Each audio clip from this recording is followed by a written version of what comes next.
وما تثاءب أصلا في مدى زمان منه الدواب فلم تهرب وما وقعت ذبابة أبدا في جسمه الحسن بخلفه كأمام رؤية ثبتت ولا يرى أثر بول منه في علاني وقلبه لم ينم والعين قد نعست ولا يرى ظله في الشمس ذو فطاني كتفاه قد علت قوما إذا جلسوا عند الولادة سبيادا بمقتتني هذه الخصائص فاحفظها تكن آمين من شر نار وسراك ومن ميعاني يا ربي بالمصطفى بلغ مقام واغفر لنا ما مضى يا واسع الكرم. Nabi kita tak pernah mimpi siang malam sepanjang zaman, tidak pula ia menguap sama sekali. Wahai teman, begitu jinak binatang liar melihat dirinya, lalat nyamuk tak pernah hinggap di atas tubuhnya yang mulia. Belakang depan baginda pandang tiada beza, tidak nampak kesan kencing walau dibuang berkali-kali. Hati baginda tak pernah tidur walau matanya mengantuk. Bayang Nabi tidak nampak walau dipandang sehari suntuk. Bila duduk dengan sahabat bahunya tinggi dari yang lain. Waktu dia dilahirkan Nabi kita sudah di khatan. Ini 10 lebihnya Nabi kita cuba hafalkan supaya aman dari pencuri, api membakar atau cobaan. Ya Rabbi bil Mustafa balligh maqasidana waghfir lana ma madha ya wasi'al karami. Allahumma salli wa sallim wa barik ala wa ala alihi. Alhamdulillah, syukur kepada Allah Subhanahu wa taala. Dengan limpah kurnianya dapat kita sambung lagi pengajian kitab Kashful Ghaibiyah. Mana dah sampai muka surat 46. 7 daripada atas.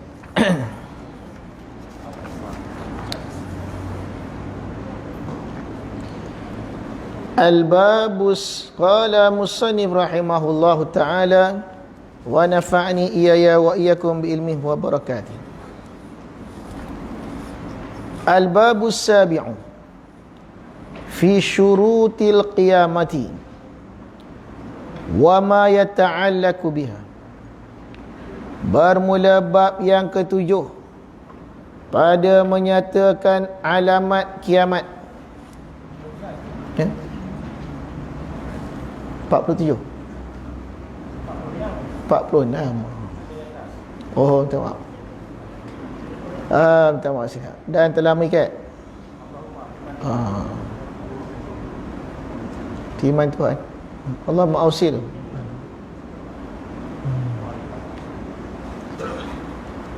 Qala musannif rahimahullahu ta'ala wa nafa'ani iyaya wa iyyakum bi barakatih. Muka surat 46. Dan telah menghikayat. Betul?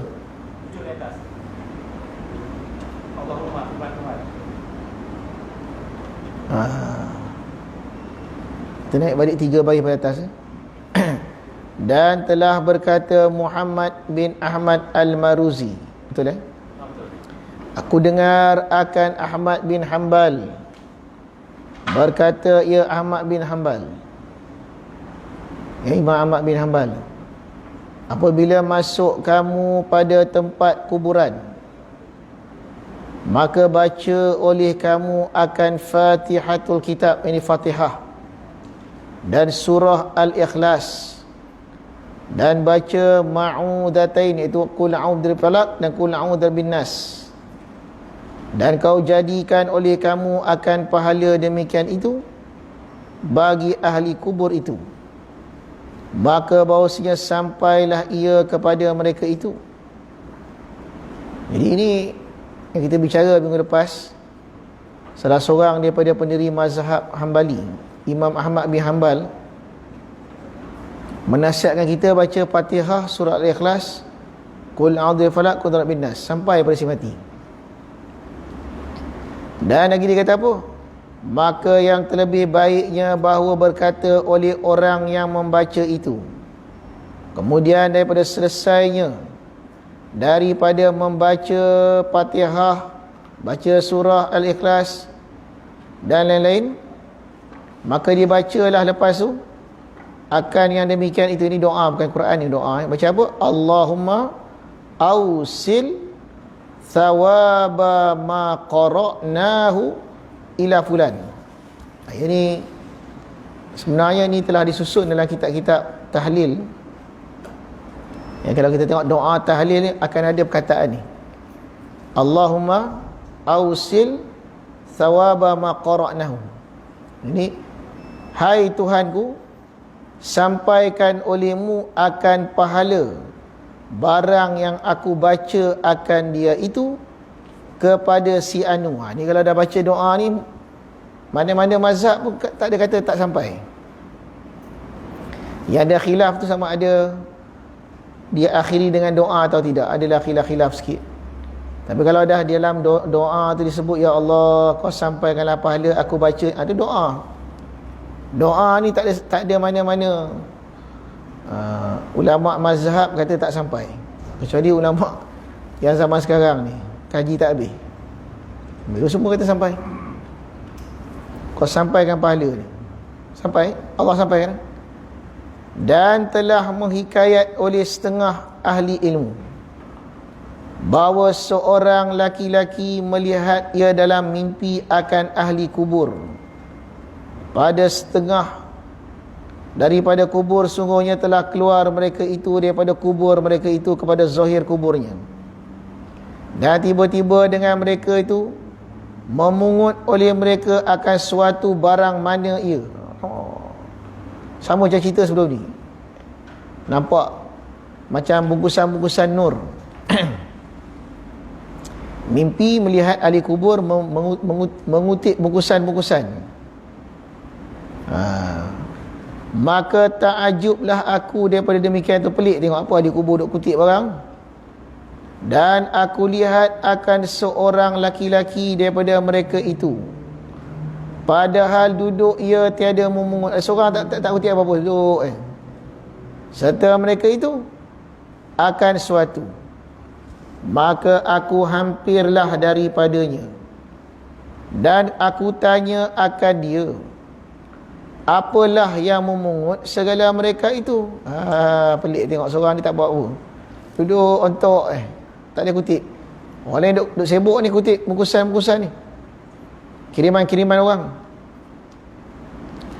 Maka berkatalah ia, memungut oleh mereka itu akan barang yang dihadiahkan kepada mereka itu oleh segala muslimun. Wal muslimin wal muslimat wal mu'minin wal mu'minat, itu yang am tu, yang ramai dapat tu, semua ambil. Semua dapat bahagian masing-masing daripada membaca Quran dan sedekah dan doa. Banyak bungkusan-bungkusan tu. roh-roh dapat bahagian dia orang. Berkata oleh orang yang mempunyai cerita, maka aku kata baginya, maka kerana apa tiada memungut kamu seorang? Kau tak pungut sebab apa? Orang semua duduk sibuk pungut, kau senyap tak pungut, kenapa tak ambil? Kalau betul macam tu,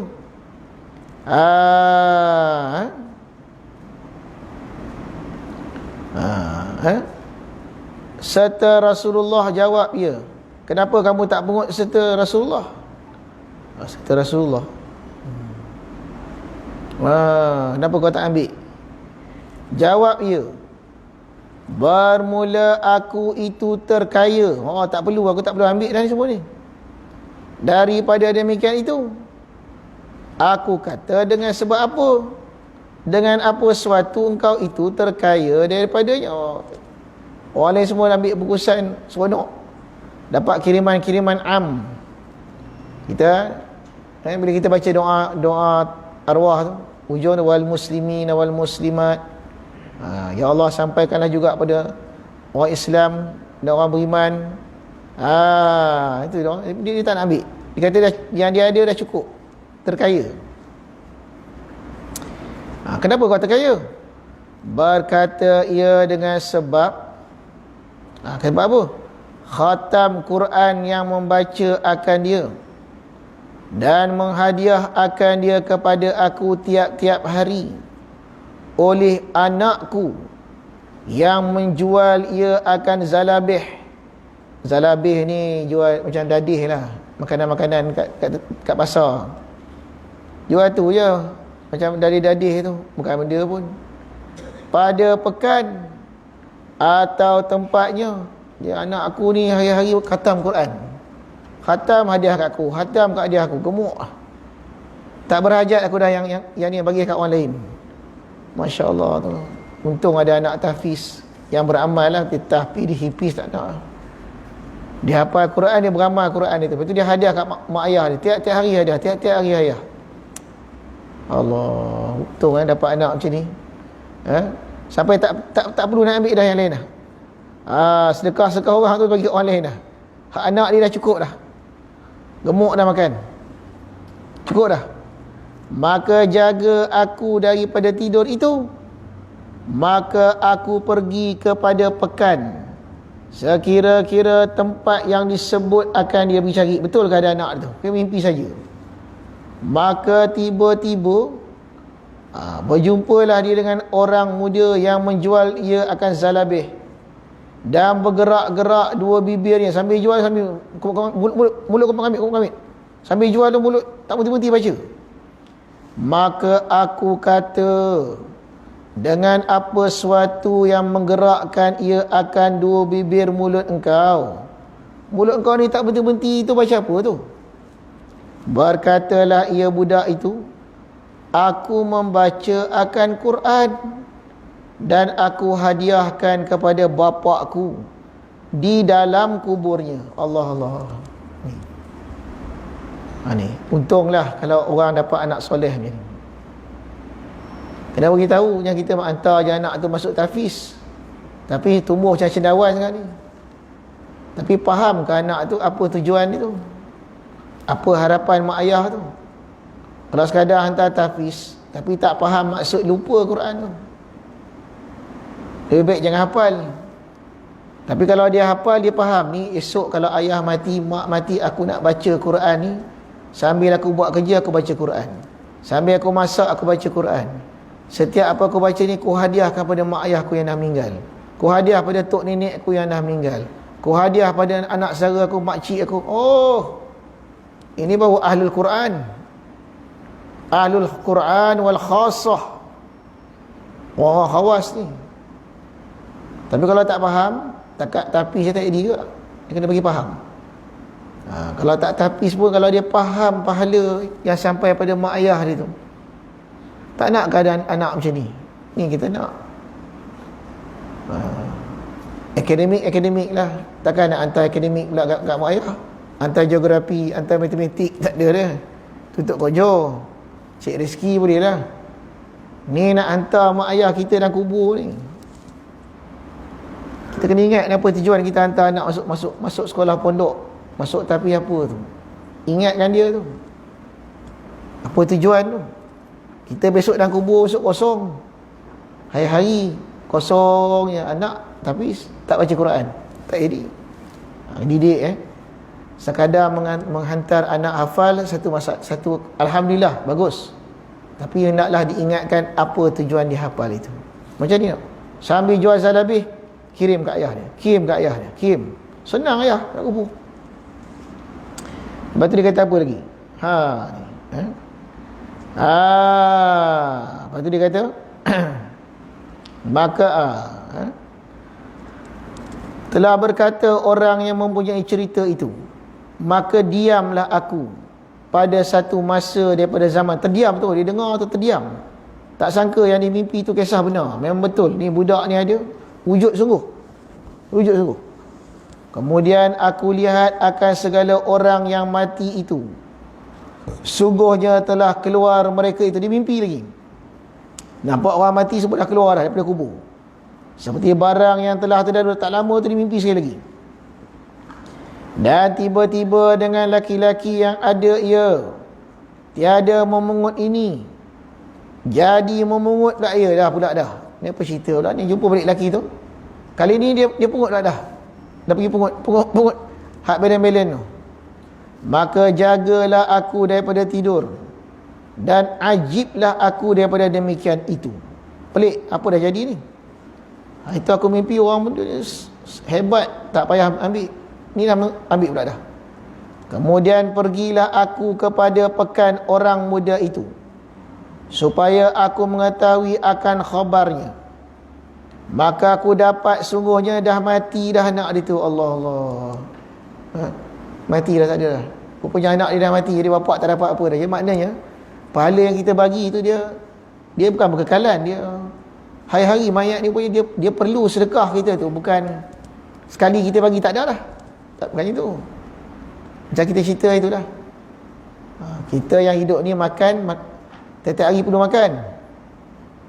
Makan nasi tiap-tiap hari makan. Banyak mana kita makan, besok perlu lagi. Maka orang yang mati itu berhajat kepada zikir dan juga kepada Quran dan apa kita baca tu, lebih pada orang hidup hajat pada makan. Lebih. Yang kita kena rajin dah Fatihah untuk mak ayah kita. Orang meninggal, jangan terlalu sibuk sampai terlupa. Lepas sembahyang tu Fatihah, lepas sembahyang qul a'udzu falaq bermain. Paling kurang.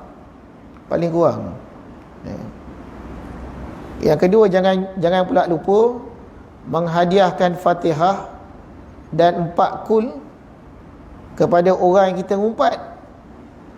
Ini nasihat dari Imam Ghazali tu. Kalau kita pernah ngumpat orang, memfitnah orang, kita nak minta halal tak berani, jadi hendaklah kita ni menghadiahkan Fatihah sekali, kuliah, kulhu, kul a'udzu falaq dan qul binas. Hadiahkan pada si mati tu, hadiahkan pada orang yang kita umpat. Dan mudah-mudahan bila akhirat besok, kebajikan kita tak diambil. Bila nak minta tu Allah bagi apa yang telah kita baca, hadiah sedekah pada dia. Ini semua benda yang akan berlaku di akhirat kelak. Kemudian dia kata apa lagi?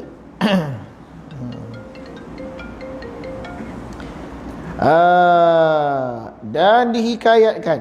Jadi bila mati anak tu stop, tak ada dah, masih hidup. Dan dihikayatkan akan bahawa setengah perempuan yang mati ia, maka melihat akan dia di dalam tidurnya oleh seorang perempuan yang telah mengenal ia akan dia. Jadi satu orang perempuan meninggal, perempuan yang pula nampak dia.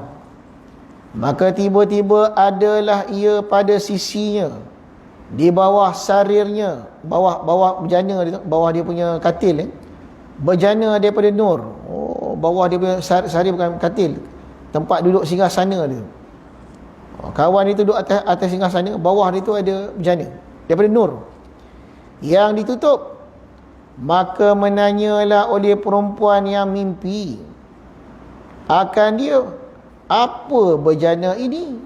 Maka berkata ia, inilah hadiah yang telah menghadiah kepada aku oleh bapa anakku. Suami dia lah tu, bapa anakku. semalam. Maka tak kala jaga perempuan yang mimpi itu, menyebutlah ia akan demikian itu bagi suami mayat itu. Maka berkatalah ia suami mayat, aku baca semalam daripada Al-Quran dan ku hadiahkan akan dia kepadanya. Ini isteri, ini kita suami hadiah pada isteri, sampai mimpi orang soleh buah-buah katil. Hadiah daripada anak sampai rugilah kita tuan-tuan, rugi. Ni kitab-kitab tua ni sebut ni dia memberi semangat. Kita ni dah hilang semangat, hentam dek Wahabi asyik tak sampai, pening pada keliru. Benda tak payah fikir, dipikir je. Lalah apa pun tak buat, tengok TV. Orang mati macam tu je, tak diingat-ingat dah. Allahu Akbar, kena hidupkan balik. Amalan semalam Jumaat, baca Yasin, bawa botol air, ziarah kubur, itu bukan amalan nenek moyang, itu memang amalan sunat yang telah dibuat bertahun-tahun. Khatimatun, telah mengeluarkan oleh Abu Daud dan An-Nasai daripada Ibnu Abbas, bersabda Nabi sallallahu alaihi wasallam tentang segala perempuan yang ziarah kubur dan akan segala orang yang mengambil atas kubur itu akan masjid. Apa maksud dia tu?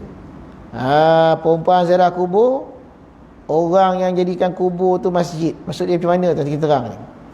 Dan orang yang memasang pelita ia telah mengeluarkan oleh Muslim, demi sungguhnya duduk seorang atas bara api yang menghangus ia akan kain, maka melarat ia kepada kulitnya, habis terbakar semua. Lebih baik baginya daripada bahawa duduk ia atas kubur. Haram duduk atas kubur. Kita kadang-kadang pergi baca talqin, baca apa, sedap dia duduk atas kubur orang, tak fikir kita orang kat bawah tu. Sedangkan ni hadis sahih ni, Nabi kata apa? Duduk seorang atas bara api sampai terbakar, melarat sampai kulit, lebih baik baginya daripada dia duduk atas kubur tu. Ya, tak hormat dengan orang mati. Ya. Dan telah mengeluar oleh Ibnu Mandih daripada Qasim bin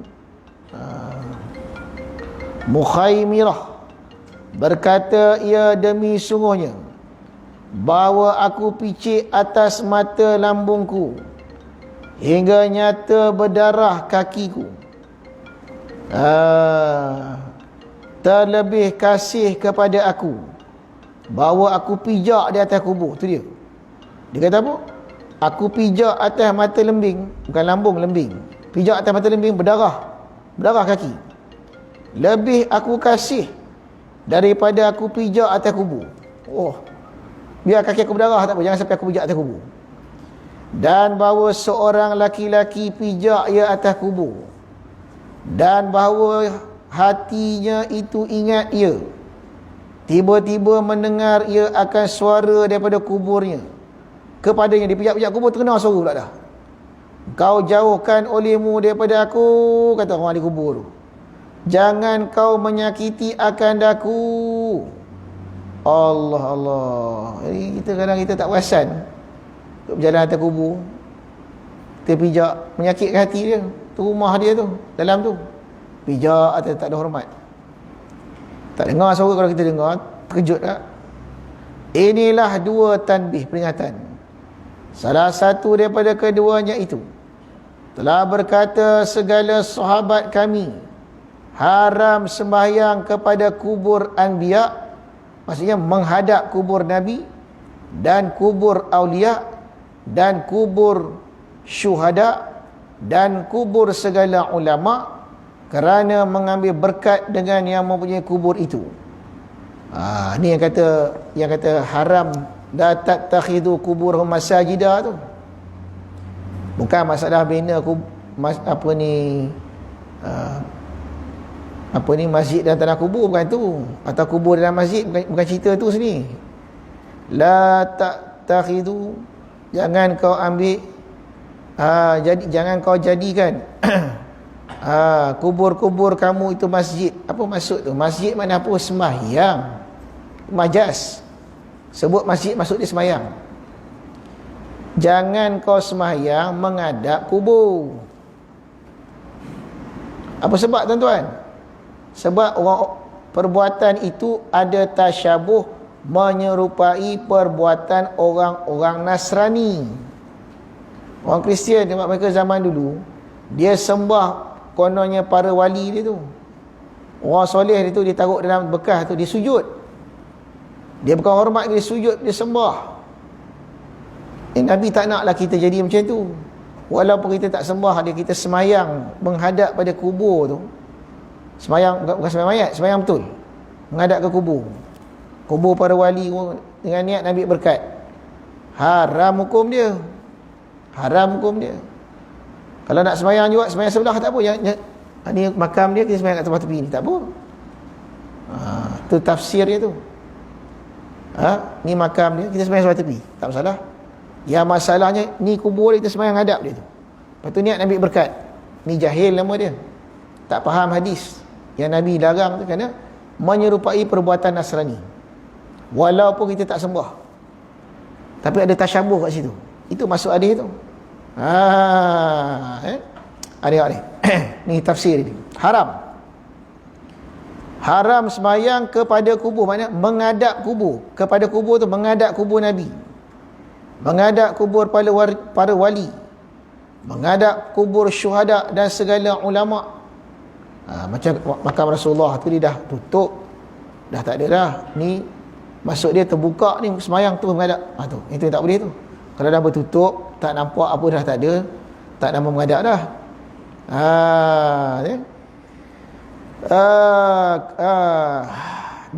Dan kerana nak membesar baginya, nak takzim dia, semayang sebab nak takzim kubur tu, haram hukum dia. Dan haram pasang pelita atas kubur itu kerana mengambil berkat. Ini sebab perbuatan-perbuatan bid'ah. Pasang dalam dulu pasang pelita lah, biar lilin terbakar atas kubur tu. Dan kerana tujuan nak membesar dengan dia. Dan jika sedikit kita pasang sekali pun, pasang lampu nak bagi terang, cerita lain. Ni pasang dekat atas kubur, nak ambil berkat, haram. Dan tambih yang kedua, telah berkata oleh beberapa jemaah daripada segala sahabat kita, ashab Syafi'i, dan mengikut akal mereka itu oleh Imam Nawawi dalam syarah Muslim, dan dengan haram duduk dan pijak di atas kubur, dan menjazamkan oleh orang yang lainnya seperti Imam Nawawi di dalam kitab yang lain pada syarah Muslim dengan makruh, dengan tiada hajat. Jadi memang ada khilaf sini. Masalah pijak, duduk atas kubur ni ada khilaf. Banyak yang kata, ramai yang kata haram. Imam Nawawi kata haram. Ada setengah kata makruh kalau tak ada hajat. Maknanya kalau dah sesak sangat, dah tak ada tempat lain, dah tak boleh nak buat apa dah, terpaksa duduk situ, tu cerita lain dah. Ada khilaf kat situ. Walau bagaimanapun, sayugialah dihindari, sebab ada yang mengharamkan. Walaupun ada yang kata makruh, ramai yang kata haram. Wallahu a'lam. Waffaqanallahu li ta'atihi wa analahhu min sawabighi ridahu, amin. Al-babu sabi'. Sudah kita ni bercerita tentang kubur. Malam ni kita masuk sikit tentang bab yang ketujuh, fi syurutil qiyamah wa ma yata'allaqu biha. Bermula bab yang ketujuh pada menyatakan alamat kiamat dan barang yang bersangkut paut dengan dia. Masya-Allah. Ini dah masuk bab baru dah ni. Jadi ahwal kubur dah selesai, tentang malaikat yang masuk, siksaan dia, apa amalan dia, bahas pula khilaf-khilafnya sampai muka surat 47. Maka masuklah kita tentang tanda-tanda kiamat. Ini yang menarik bagi kita sekarang ni, memang dalam nyata dan jelas tentang tanda kiamat tu dah dekat. Syahdan tersebut di dalam hadis Nabi sallallahu alaihi wasallam bahawa tak kala dikehendaki Allah Ta'ala akan nak membinasakan negeri, nak binasa satu tempat tu, maka diseksanya segala isi negeri itu, seperti firman Allah Ta'ala, wa in min qaryatin illa nahnu muhlikuha qabla al-qiyamati au mu'adzibuha adaban syadida. Dan tiada suatu qaryah ni asal makna kampung, kawasan, melainkan kami binasakan akan dia dahulu daripada hari kiamat, atau kami azabkan akan dia akan sebagai azab yang sangat.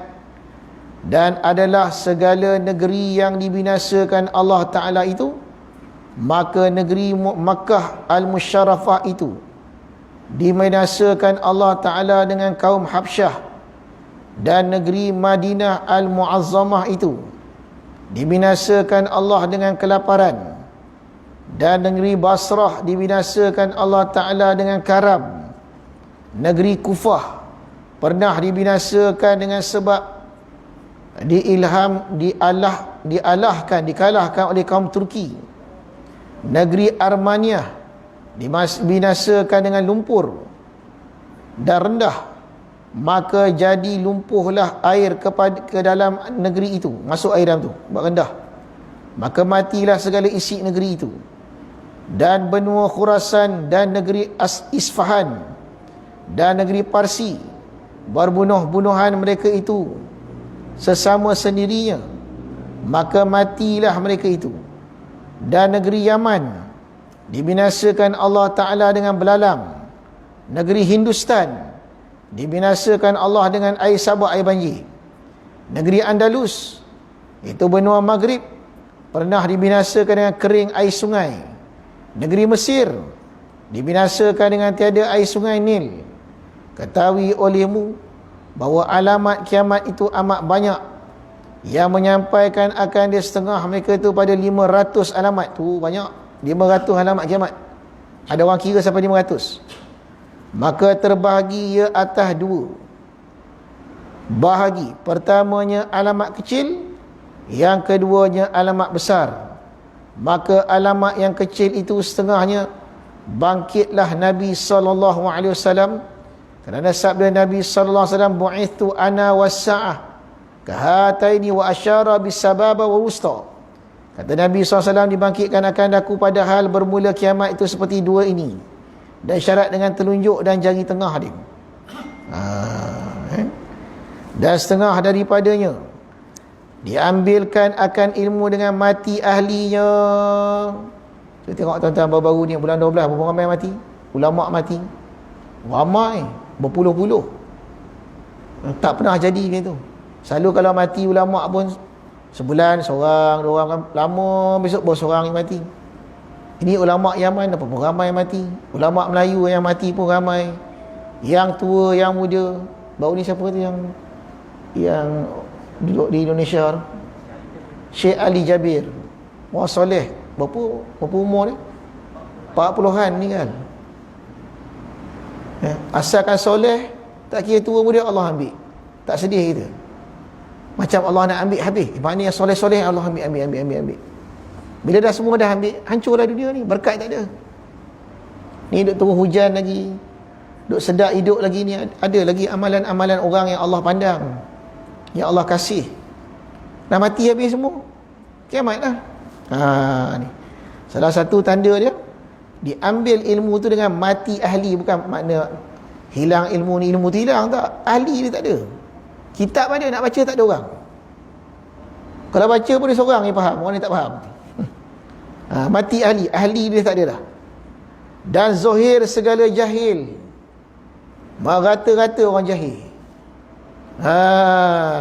Dan banyak berzina. Allah, tak usah cakap dah ni. Banyak berzina. Setengah tempat di Indonesia tu, sebelah surau ni, orang zina. Para pelacur ramai, mudah sangat sekarang ni. Dengan TikTok dia, dengan Instagram dia, nak berzina tu mudah. Jalan terbentang luas. Dan berjual beli dengan manusia semuanya dengan riba. Tak boleh nak lari dah. Debu ribak tu mesti kena. Dan banyak gempa bumi, Turki, gempa bumi. Dan terlebih bulan. Ramai orang beranak terlebih bulan. Dan ditegahkan segala syaitan daripada naik ke langit. Dan mengamankan orang yang khianat. Mana orang khianat? Orang khianat, orang tak amanah, aman, lepas, tak kena tangkap. Dan khianat akan orang yang aman. Orang aman dan mengamankan orang khianat. Maknanya orang anggap orang khianat ni baik, aman, bebas. Dan khianat akan orang yang aman. Orang yang baik-baik pula kita kata khianat pula. Tunggang terbalik, pening kepala. Semua je kucak kacir. Ini tanda kiamat. Tanda kiamat dekat. Mengamankan orang khianat. Mana orang khianat, orang tak amanah dia anggap betul. Dan orang khianat dan khianatkan orang aman. Orang baik-baik dituduh khianat. Na'udzubillah min zalik. Itu tanda kiamat tu. Tanda besar kiamat tu. Tanda kecil kiamat. Dan banyak yang derhaka akan mak bapak. Pening mak bapak. Tak kontrol anak dah. Gadget banyak, anak-anak derhaka mak ayah. Dan menjadikan orang besar akan kanak-kanak. Dan menjadikan orang besar akan kanak-kanak. Tahu faham tu? Dah besar perangai macam budak-budak ni. Besar dah perangai macam budak, tak matang. Bearded children, budak berjanggut. Dan berpanjangan dalam negeri. Dan banyak fasik segala negeri. Banyak orang ahli maksiat ramai. Ahli maksiat. Dan banyak fitnah dalamnya. Sampai kita pun keliru dah, tak tahu mana yang betul lah. Pening kepala. Dan setengah daripadanya meminum arak. Dan banyak perempuan nak banding laki-laki, sedikit laki-laki.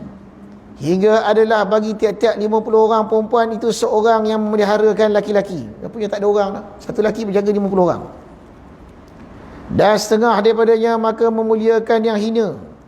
Bersabda Nabi sallallahu alaihi wasallam, la taqumus saah hatta yakuna as'adun nas bid dunya Laka' ibnu Laka'. Apa maksud tu? Tiada berdiri kiamat hingga adalah sebaik-baik, yang sekaya-kaya orang, semulia-mulia orang dengan dunia ni ialah sejahat-jahat daripada anak yang jahat. Yakni demikian tu yang hina daripada segala manusia. Dia angkat orang-orang bodoh je pemimpin. Dia angkat orang-orang hina. Presiden Amerika, menteri, tengok menteri Allah, orang bodoh dia angkat. Ni Laka' ibnu Laka' tu tak sebut nama. Laka' bin ibnu Laka' ni sindiran.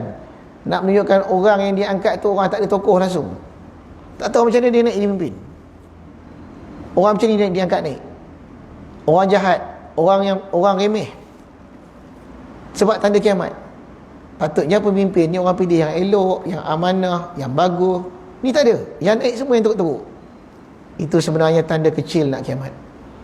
Dan telah menyebut oleh Al-Arif Sya'rani berkata, ia telah meriwayatkan Tirmizi pada sabda radhiyallahu anhu, Ali radhiyallahu anhu berkata, bersabda Nabi sallallahu alaihi wasallam, apabila berbuat umatku 15 perkara ini, nescaya turunlah dengan dia oleh bala. Dikata orang, apakah dia ya Rasulullah? Wallahu a'lam. Ni kalau saya cerita panjang ni. Nabi kata bila 15 perkara ni kita buat, kau siap-siap lah bala turun.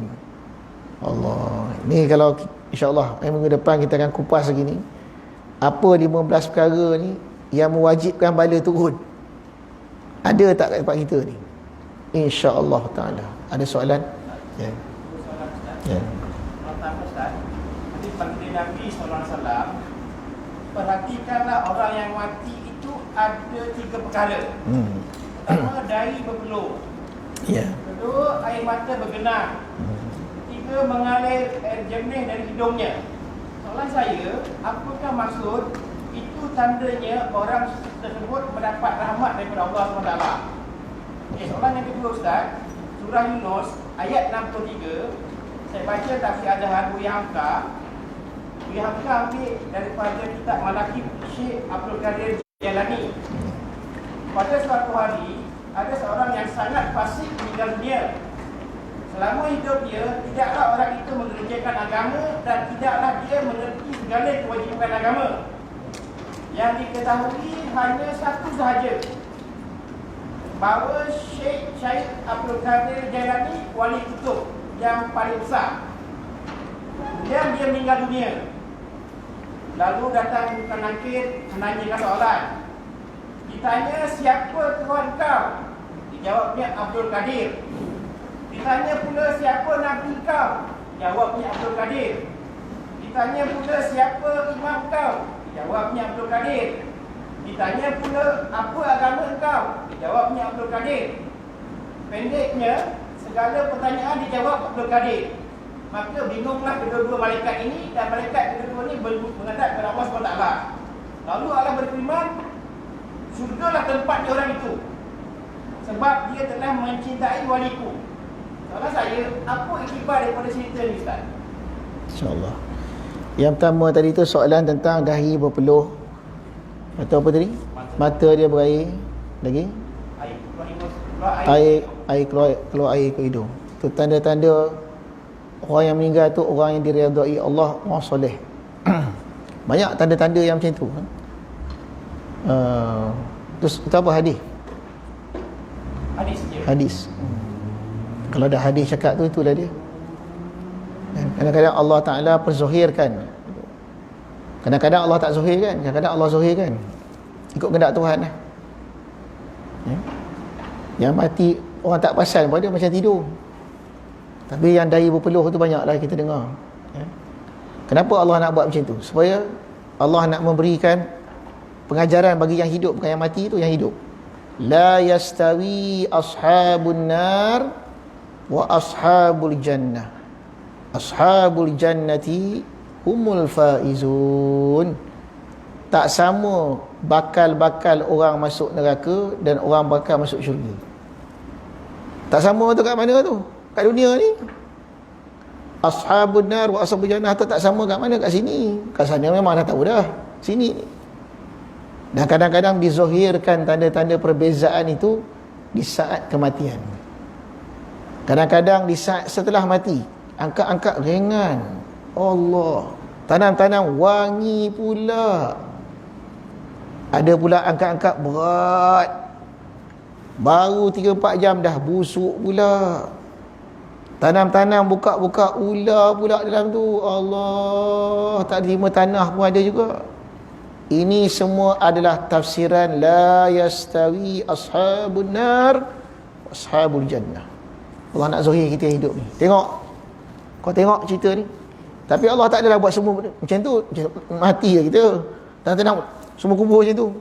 Dia tanda ni tak payah banyak. Tak payah banyak. 1-2 cukup dah. Orang bijak dia akan dapat. Az-zakiyu yudriku bisyahidin wahid. Orang cerdik satu jadi dah faham dah. Wal ghabiyu la yudriku walau bi alfi syahidin. Orang bodoh 1000 kali contoh pun Tuhan tunjuk tak faham. Allah nak tunjuk, nak bagi tahu kita. Tengok ni. Sama tak? Orang bakal masuk syurga dengan orang masuk neraka. Dia buktikan. Nampak jelas. Dalam ketika hidup, ketika dikubur, lepas tu yang paling dekat dah tu. Hak tu yang boleh kita nampak, dah tanam dah tak nampak dah. Tapi ada juga yang dah tanam nampak, kubur jadi bersepanjang pula. Kubur jadi wangi pula. Masih lagi Tuhan tunjuk untuk siapa? Untuk kita yang hidup ni lah. Bagi faham kemuliaan yang Allah bagi tu.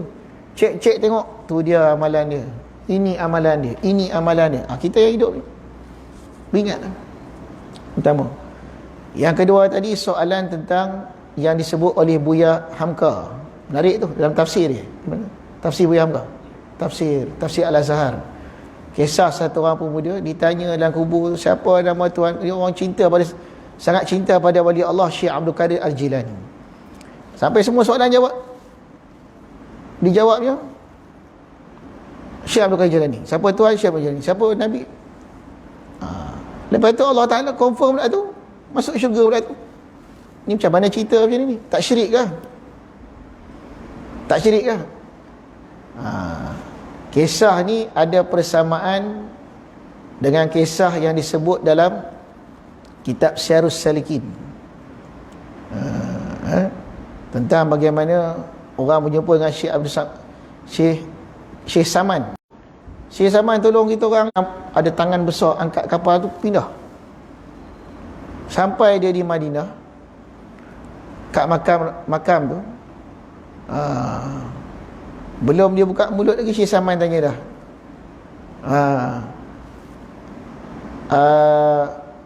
masa kau dalam kapal tu kenapa kau panggil nama aku? Kan? Jadi cerita-cerita macam ni kalau kita dengar macam, ini betul ke cerita ni? Apakah rasionalnya ni? Dan apa pengajaran yang kita patut ambil? Bagi Allah Subhanahu wa ta'ala itu ada para awliya-Nya. Ala inna awliya Allahi la khawfun alaihim wa la hum yahzanun. Ketahuilah olehmu, sesungguhnya para wali Allah itu tidak ada ketakutan dan tidak ada kesedihan pada mereka itu. Mana-mana kitab tafsir menyatakan, apabila satu kalimah tu sebut lepas ala innal awliya, maknanya itu bukan wali, bukan orang beriman tu. Awliya, orang beriman. Para wali di wujud. Wali di kekasih Allah. Orang yang Allah kasih. Maka itu mengisyaratkan kepada kisah-kisah tu isyarat pada tawassul. Keberkatan orang-orang macam ni. Apabila kita menyebut nama mereka itu tanazzulur rahmah. Tanazzulur rahmah. Zikrus salihin, tanazzulur rahmah. Menyebut nama orang soleh ni menarik rahmat turun. Bahkan tak payah sebut nama, terbayang wajah orang soleh ni pun kadang-kadang rahmat turun juga. Mana bukti dia? Ada tak dalil dalam Quran seperti itu? Ada. Mana ada kisah dia? Kisah dia apabila Nabi Yusuf alaihissalam digoda oleh Zulaikha. Bila dalam, dia laki-laki, hammatil Yusuf hammaha Yusuf. Yusuf teringin, dia pun teringin kat Yusuf. Lepas tu waja'al burhan, kata Quran. Datanglah burhan. Bila Nabi Yusuf tengok burhan tu, terus tersedar. Terus. Maka di dalam tafsir ditafsirkan makna burhan. Makna burhan tu ialah bayangan ayahnya Nabi Yaqub alaihissalam. Dia teringat Nabi Yaqub, terus pertolongan Allah tu datang. Wasilah, ingat pada orang soleh tu, ingat pada ayah dia tu, ayah dia Nabi lah. Terus keadaan berubah. Itu salah satu dalil yang dalam Quran sendiri menceritakan. Maka apabila satu orang tu ingatan dia sebut Nabi Khidir alaihissalam, sebut Syekh Abdul Qadir Jailani, kekasih Allah ni.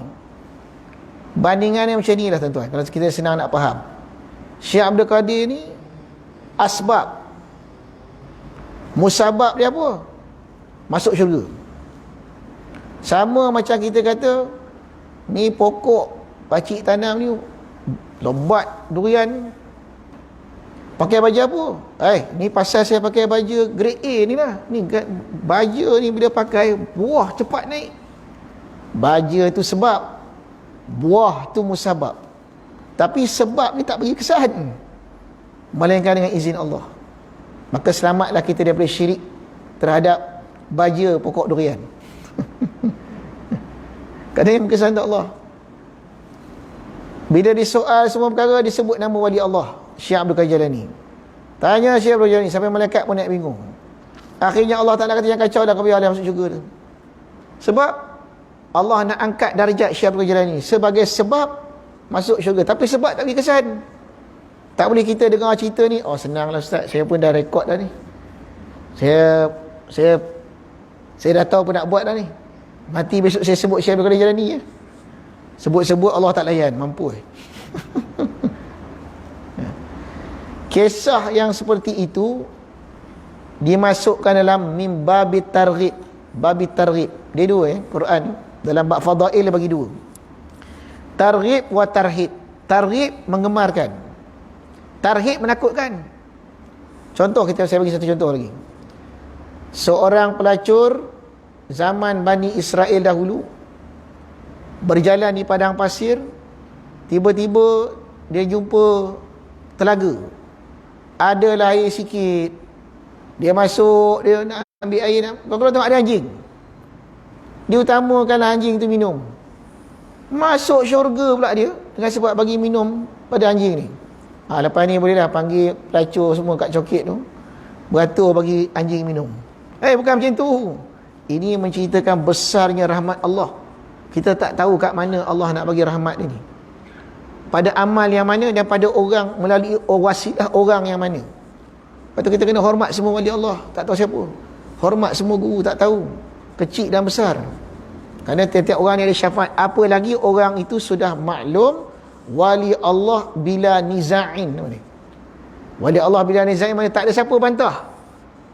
Berjuta manusia ni, umat Islam ni bila sebut nama Syekh Abdul Qadir Jailani, tahu dia ni wali Allah. Bertawassul kita dengan dia tu, memohon kepada Allah dengan keberkatan dia tu, tak ada siapa bantah.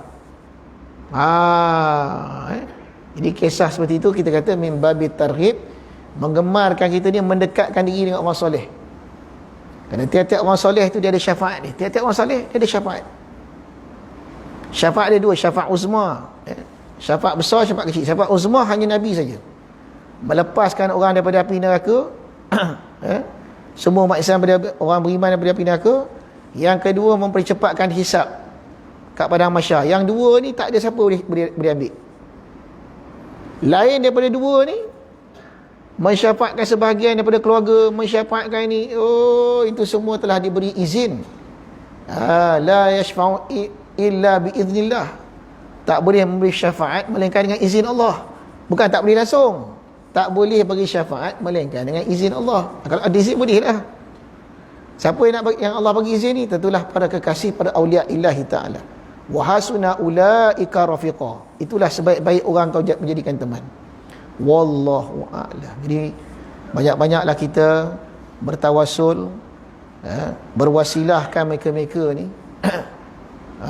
Kerana dengan melalui perantaraan mereka ni, madad ataupun pertolongan tu cepat sikit. Kalau kita nak harap dengan amal kita ni, mana nak dapat? Tak ada perhatian. Kadang banyak ghaflah, lupa dan lalai. Tapi kalau kita sebut orang-orang tu, mereka ni full, penuh ingat pada Allah. Bila kita ingat pada mereka ni, ingatan mereka ni penuh pada Allah, tanazzulur rahmah, rahmat itu turun dengan cepat. Wallahu a'lam. Ada soalan ni? A'udzubillahi minasyaitonirrajim. Bismillahirrahmanirrahim. Alhamdulillahirabbil alamin, hamdan yuwafi sultanik, Allahumma ilhamni qulubana musta'min asrarana wa ashghal bil i'tibari afkarana. Sallallahu alaihi wasallam. Alhamdulillahirabbil alamin.